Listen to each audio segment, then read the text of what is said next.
Hey kindergarten, I hope you're having a thrilling Thursday today and you are ready to get started with math.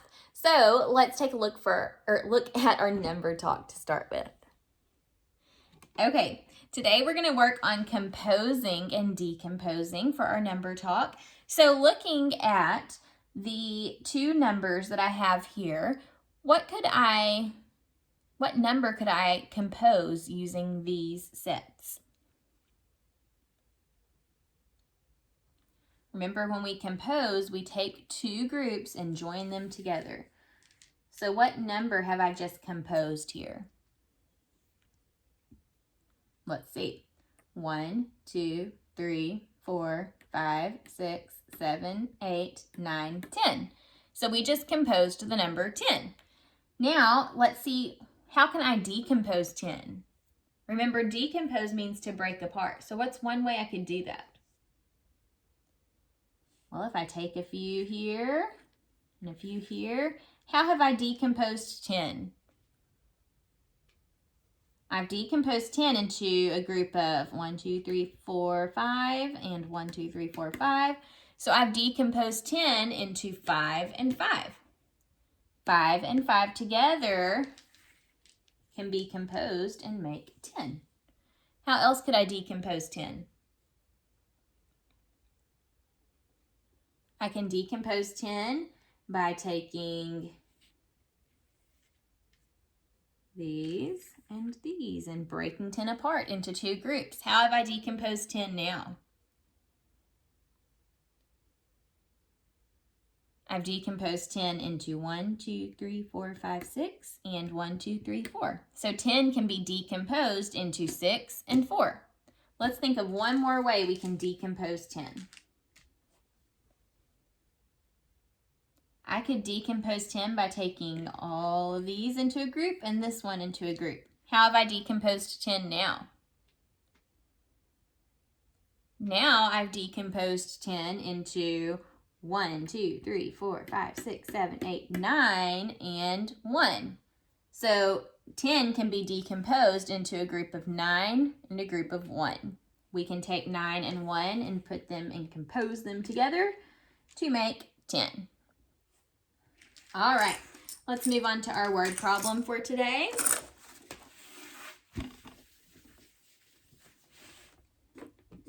We'll put our EPS check here.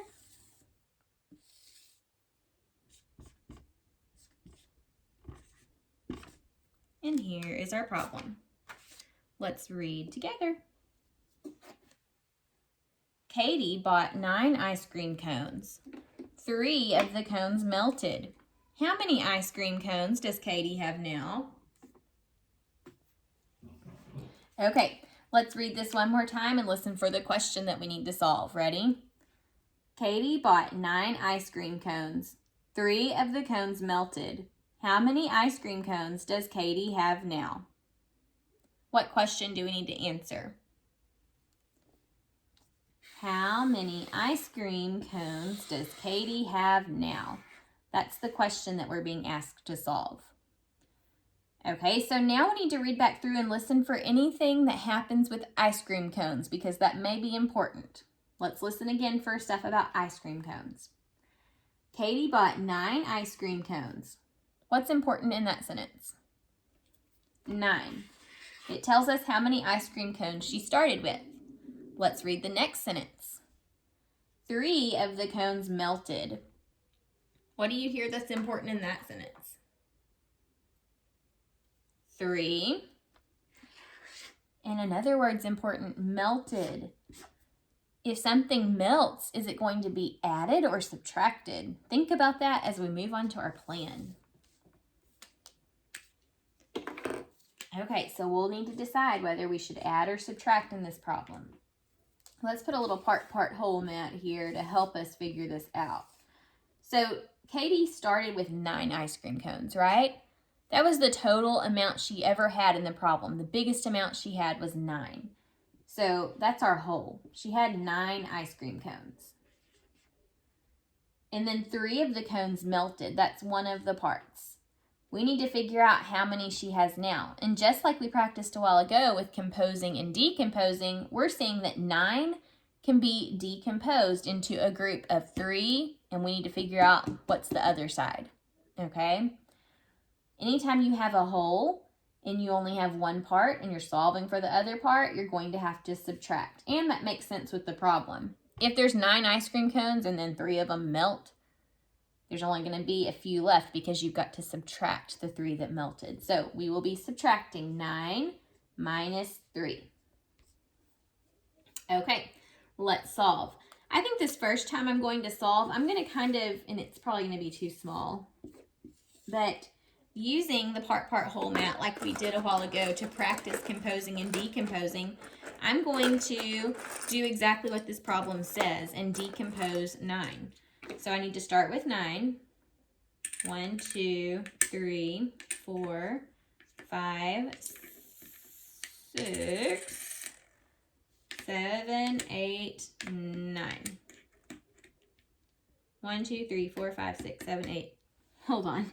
1, 2, 3, 4, 5, 6, 7, 8, 9. Yes, we have 9. I knew it was going to be pretty small. Tight fit.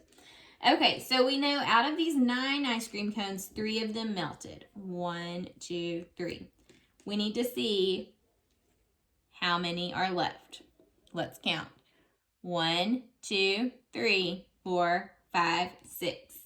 So it looks like after Katie's ice cream cones melted, she had 6 cones left. Let's check our work using a different strategy over here. This time I want to draw a picture. Okay, so there were 9 ice cream cones to begin with. 1, 2, 3, 4, 5, 6, 7, 8, 9. And then 3 of them melted. So 1, 2, 3. How many are left? 1, 2, 3, 4, 5, 6. So both ways I checked this problem, I got the answer of 6. 9 minus 3 equals 6. And we can also answer the problem now. How many ice cream cones does Katie have now? She has 6. Okay, so this week we've talked about 3 different words in math. Let me clear off our board and we'll write them down.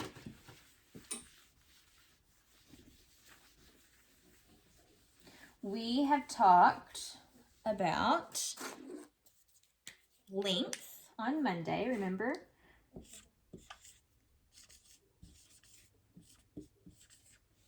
We have talked about capacity.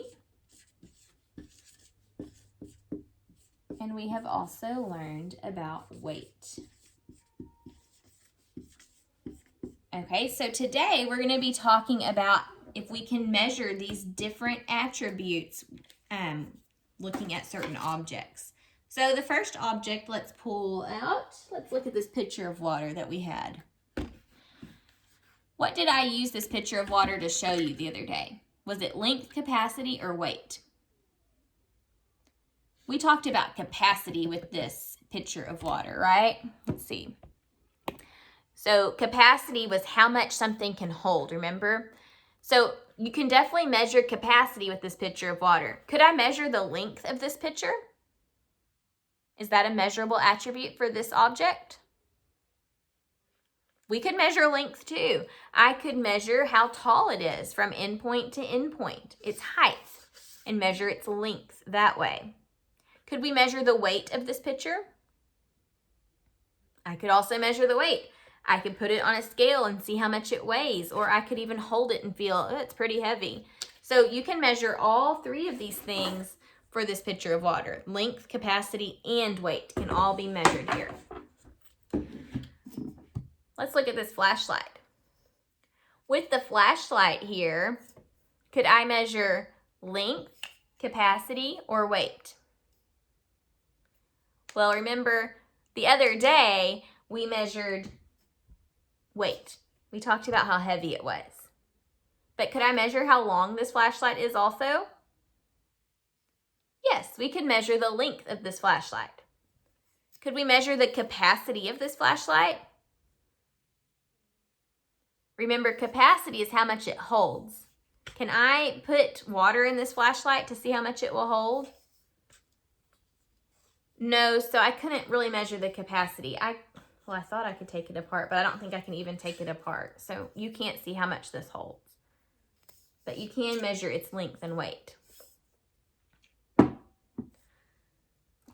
What about this container of counters here? Could I measure its capacity?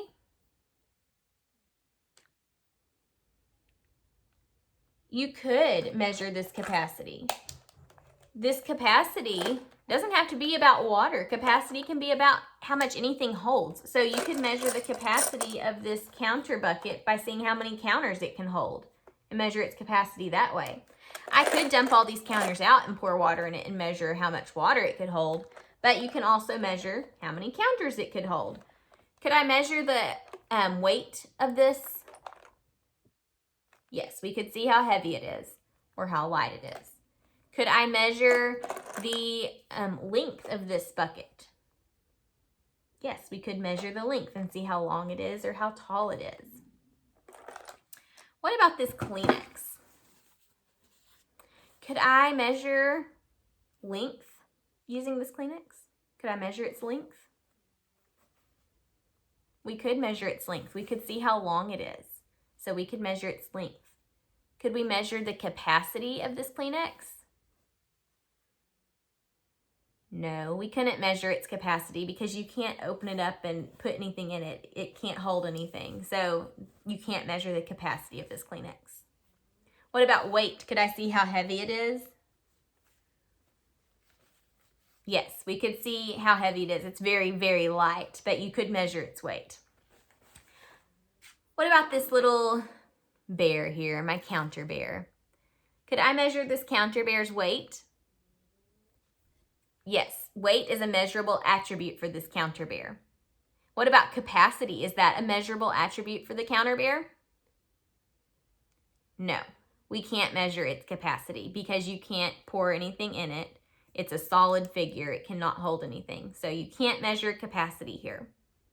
What about its length? Could I measure the bear's length? Yes, it would be pretty short, wouldn't it? But it does have a little height to it. So you could measure how tall it is or how long it is and measure its length. Okay, so remember length is how long or short something is from end to end. Capacity is how much something can hold, and it doesn't just have to be water. You could measure the capacity of, for example, my counter jar and see how many counters it could hold. You could measure a cereal box's capacity and see how much cereal it can hold. Capacity is all about how much something can hold inside. Okay? And then finally, weight. Remember, weight is how heavy something is. So take a look at maybe 3 objects at your house and think about, could I measure weight with this object? Can I measure its weight? Could I measure its length? Could I measure its capacity? So try thinking about some different objects around your house and what measurable attributes they have. All right, guys, we'll see you next time. Have a great day. Bye.